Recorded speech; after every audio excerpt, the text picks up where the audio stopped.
Alright, welcome back guys. Today we are covering Tifa Lockhart from New Final Fantasy.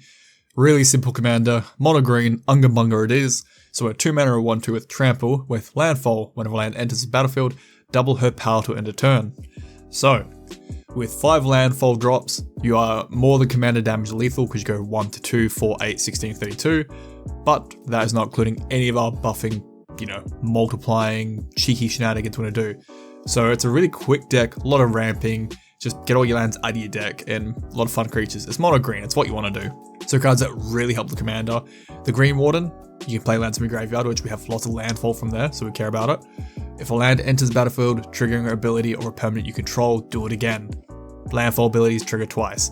The Chocobo, same thing, but from birds or lands, so again, double it up, and you can play lands at the top of your deck. Then there's the Hunger Dominus, really expensive creature, 4/6, but you can make it indestructible.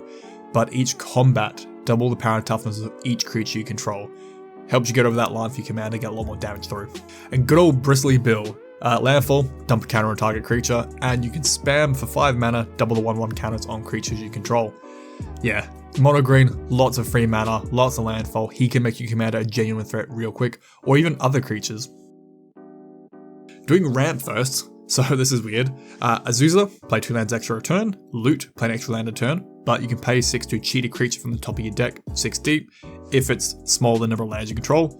Oracle Mold Dire, play an extra land and off the top of your deck. Exploration, play an extra land. I do like burgeoning more, but in this deck you do want the landfalls on your turn, not a cycle around the table. Explore, play an extra land, draw a card. And then Conduit of Worlds and Crucible of Worlds lets us play more lands from the graveyard. In addition, the Conduit can let us play a permanent per turn out of the graveyard if we need. Then good old Cultivate Kadama's Reach and Flare of Cultivation, all the same. Get 2, put 1 into play, tap 1 into your hand. Good old Steve. Then we have Sky Shroud Claim, Nissa's Pilgrimage, Entish Restoration, and Harrow. All of these let us play 2 lands onto the battlefield directly. So they're getting more landfall triggers per spell. The other ones put 1 into play, but these put 2, maybe even 3. And then Scape Shift, Boundless Realms, and the big one, Awaken the Woods, are all insta-kill for your opponents if they go off. Because Scape Shift, you sack any number of lands, you get that many lands. Boundless Realms, you get X basics where X is the number of lands you already control. And Awaken the Woods, you create X 1/1 green forest dried land creature tokens that count for landfall. So with any of these, if you get 5 more landfall triggers, your command is lethal. Little tricks and buffs to win. I love Ram Through. It's a direct damage effect. Target creature you control deals damage equal to its power to target creature you don't control. And if your creature has trample, you can bleed the damage over, which could kill a person outright. It's not commander damage because you're not in combat, but if your commander is just big enough at that point, you win the game. The brand new Tifa's Limit Break, you can pay or buy any 3 tiers if you want, or all of them. So they go +2/+2 for free. Then there's a double and then a triple the power and toughness effects. If you had no landfall effects at all and you paid for 10 mana to do all 3 effects, your commander will go up to 18. 1 landfall gets you to 24 because you'd be 2/2 plus a 2, so then you would double it going to 8, and then you triple it going to 24. So a limit break with 1 landfall can kill someone outright too. Berserk, double your creature's power pretty much at a turn, then destroy it. Bit risky, but you might win the game. Raised by Giants is kind of funny.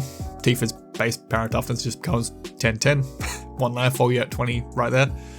Scale up makes her base toughness 6/4, but it doesn't remove abilities. So she just goes to a 6/4 and then you can double it with landfall. Invigorate, it's basically free, gives your commander +4/+4. Then Primal Bellow buffs your creature based on the number of forests you control. We have a lot of forest check spells, and we have a way to make all our lands a forest if we need. Boar Umber gives our commander protection and a buff of 3/3. Ride the Shoe Puff is pretty much Bristly Bill's first effect. Landfall, put a counter on target creature you control. We care about this a lot to buff our commander up. Heroic Intervention and Tamio Safekeeping are protection for our commander. Then into the equipment. Staff of Titania gives a creature XX or X number of forests you control, and when it attacks, you create a 1/1 green forest land token. Gives you another landfall trigger, and gives it another buff equal number of forests you're controlling. Then Black Blade gives you a buff number of lands you control. Mono green ramp, that's pretty good.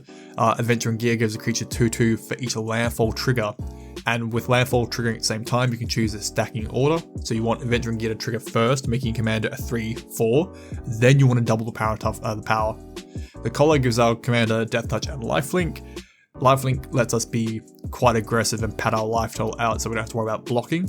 And with Death Touch and Trample from our commander, You only need to assign 1 point of damage to kill the creature, and you can let the rest trample over.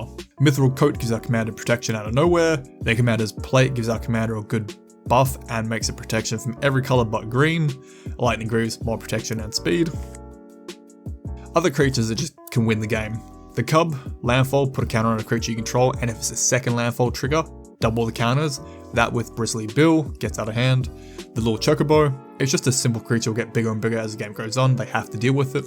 Scoot Swarm, if you have 6 more lands, you create copies of Scoot Swarm itself, which just exponentially gets bigger and bigger and bigger, good luck.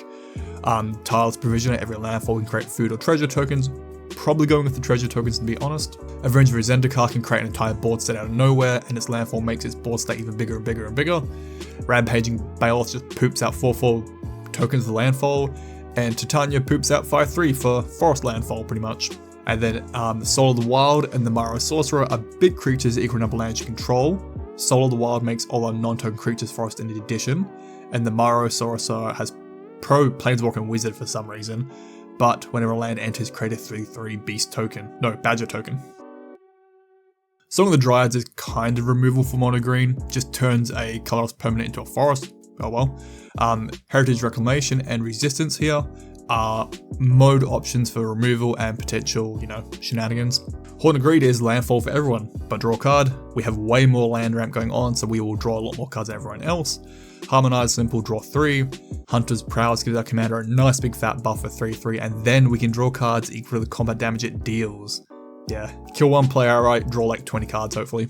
Season's Gathering options, buff a creature, choose to wreck all artifact or enchantments, and draw cards equal to the greatest power among your creatures. So after combat or after all your landfall's gone off, use Season of Gathering to draw a ton of cards. And then the same idea with Soul's Majesty, based off your biggest toughness, power, and then Lifestream Blessing, again, same thing, based off your biggest power you control. And then we've got the Medallion just to make the deck cheaper with Arcane Signet and Sol Ring, just staples. Lands that are worth mentioning. Rogue's Passage can make any creature unblockable. Yeah, alright, works for our game plan. Escape Tunnel can be traded in for another basic, so it's like Evolving Wilds, but before you start doing your landfall shenanigans, you can sack the tunnel to make a creature with power 2 or less unblockable this turn. Do it before you buff your commander. Reptile is a must-have because when we draw a ton.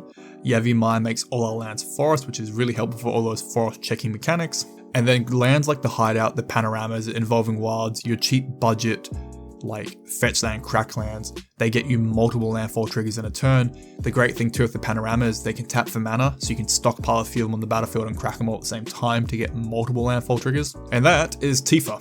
Dead simple, it's mono green Unga Bunga, just get all the lands out, make it big as you can, quick as you can, and just try and one-shot a player. And other creatures in the deck are genuine threats on their own. It's just simple mono green, it's what you want to do. Alright, thank you for watching guys. If you'd like to give the video a like and a sub, we are going for 5k, we're nearly there. Thank you to my patrons, I cannot thank you guys enough for your direct support. And I think that's it for Tifa. Alright, thank you guys, and see ya. Bye.